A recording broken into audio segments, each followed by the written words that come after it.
Okay. Bang. Ha, ya. Ada orang kata Kedah tak ada apa, macam mana tu?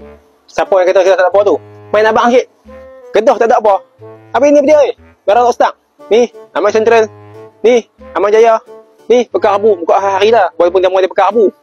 Kalau nak tambah ilmu pula kat Kedah ni, boleh pergi Museum Negeri. Boleh pergi Museum Padi. Museum Diraja Kedah. Museum Kota Kala Kedah. Pusat Sains Kedah. Sebelah dengan Museum Padi tu. Banyak tempat boleh jalan-jalan kat Kedah ni. Siapa kata tak ada apa?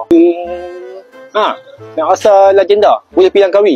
Ada Telaga Tujuh, ada Tasik Dayang Bunting, ada Bawah Terbakar, ada Makam Masuri, ada Kableka. Ni nampak nanti nak main nanti. Langkawi International Maritime Aerospace 5. Jet semua, kapal perang semua main. Apa yang tak ada apa tu? Kalau nak rasa kerohanian pula, boleh pergi Masjid Zahir, boleh pergi Masjid Bukhari, boleh pergi Masjid Mutakil. Ni 10 hari bulan ni ada kursus umrah kat situ. Boleh pergi situ. Nak rasa kenang balik perjuangan nenek moyang dulu-dulu punya. Bawah Masjid Zahir tu ada pusara. Para syuhada, para musuh fisik dulu punya. Kalau nak mandi, ni Zam-Zam. Kalau nak mandi, kita ada Data Bayu, kita ada Bukit Wang, kita ada Fantasia Akapak, kita ada Titi Ayun. Boleh mandi-mandi kat situ. Kalau nak tengok keindahan ciptaan Allah pula, boleh pergi ke Bukit Malau, Bukit Kodang, Gunung Kerengga, Gunung Khayang, Gunung Jerai, Gunung Baling. Tapi bukan gunung tu kena Baling, nama dia Gunung Baling. Tu baru keindahan alam yang Allah bagi kat Kedah. Kalau Mekah macam mana?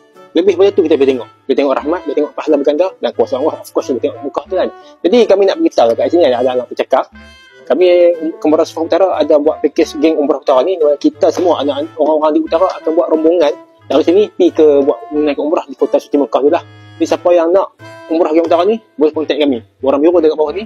Boleh tekan like, komen, share, follow kami. Dan jangan kata Kedah tak ada apa. Kembarang Sufah, teman Kembarang Suci anda.